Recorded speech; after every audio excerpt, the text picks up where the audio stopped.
سلام. امروز میخوام در رابطه با ویتامین C با هم دیگه صحبت بکنیم. ویتامین C که اکثرا توی روتین پوستیمون داریم یا قراره به روتین پوستیمون اضافه بکنیم. ویتامین C جزء دسته اکتیو هایی هستش که حتما باید به صورت موضعی توی روتین پوستیتون حضور داشته باشه. و اگر شما مثلا فکر میکنید که دارید غذاهای حاوی ویتامین C میخورید، بعد این توی پوستتون هم تاثیرگذاری خواهد داشت، نه، به این شکل نخواهد بود. باید حتما به صورت موضعی توی روتینتون باشه. ویتامین C خب خواص خیلی زیادی داره. اولی که توی جوانسازی خیلی تاثیرگذاره، یعنی واقعا تاثیرگذاره و اگر نباشه خب روند ایجینگ خیلی سریعتر میشه. کلاژن غیر فعال بخواد به کلاژن فعال تبدیل بشه نیاز به حضور ویتامین C داره. شاید بپرسین کلاژن چیه؟ کلاژن یک رشته پروتئینی هست در داخل پوست که خب ساختار پوستی رو تشکیل میده و خب خودش خیلی یه مبحث خیلی بزرگیه که حالا تو ویدیوهای بعدی بهتون توضیح میدم. توی روشنسازی پوست ویتامین C بسیار تاثیرگذار هست و کاهش شدت لک‌ها. نکته دیگه در برابر مقابله کردن با رادیکال‌های آزاد محیطی و حالا در واقع محافظت کردن از سطح پوست بسیار تاثیرگذاره.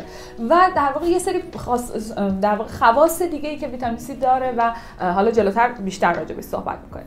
ویتامین C فرم‌های دیگه‌ای داره توی روتین پوستی که یکی از حالا معروف ترین فرم‌هاش فرم LAA یا L-ascorbic acid هستش که زیاد توی محصولات مراقبت از پوستی ازش استفاده نمی‌کنن به دلیل اینکه یک فرم ناپایدار هست و در pH زیر 3.5 فعال میشه که pH زیر 3.5 توی ساختار پوستمون با یه سری از تمهیدات به وجود میاد. پس در واقع یه فرمی هستش که زیاد به کار نمیاد توی روتین پوستی.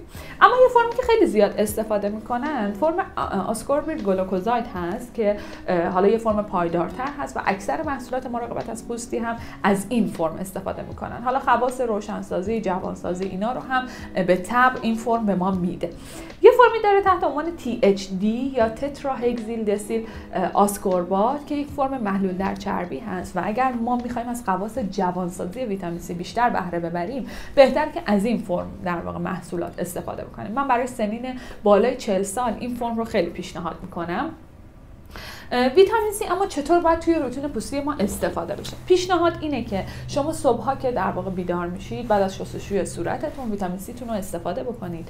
بعد از 40 تا 45 دقیقه که کامل احساس کردین ویتامین C جذب شد از ضد آفتاب، حالا اگر خواستین خارج بشین از منزل، از ضد آفتاب استفاده کنید. اگر مد نظرتون کاهش شدت لک هست از ضد آفتابای ضد لک استفاده بکنید. اگر مد نظرتون کاهش شدت چین و چروک پوستی هست از ضد آفتاب‌هایی که حالا خواص آنتی ایج دارن استفاده کنید. البته این چون همیشه درمان‌های ترکیبی بیشتر جواب میده برای یه سری از حالا کاهش یه سری از نگرانی‌های پوستی که تو این موضوع بهتر حتما با تراپیستتون یا مشاور در واقع پوستیتون صحبت بکنید که خب بتونید تاثیرگذاری اون محصولی که دارید استفاده می‌کنید رو بیشتر بکنید. اما به طور کلی خب خود اون ویتامین C هم به تنهایی خب بسیار بسیار مؤثر هستش برای اون نگرانی پوستیتون.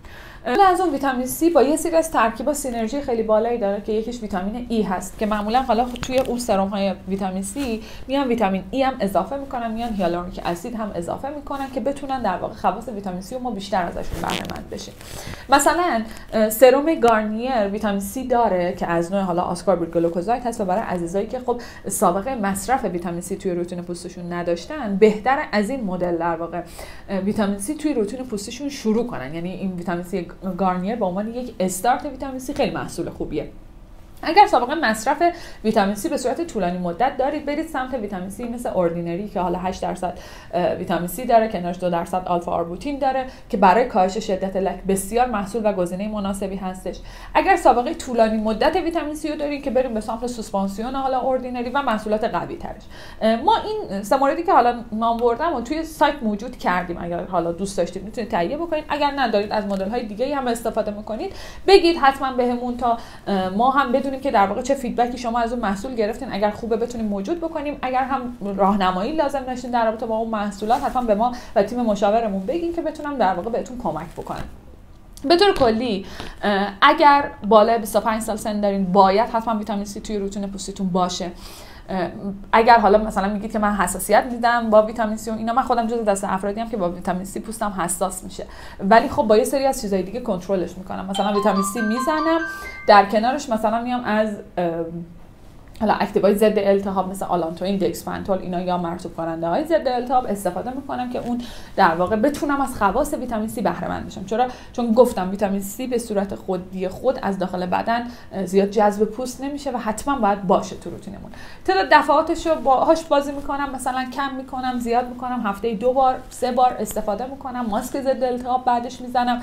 ولی خب همه اینا نیاز به این داره که شما شناخت خوبی از پوستتون داشته باشید و از یه مشاور تو این زمینه واقعا استفاده بکنید.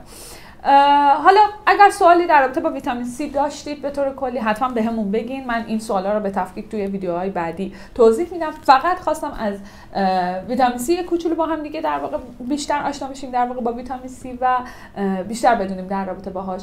خیلی خوشحال شدم. روز خوش.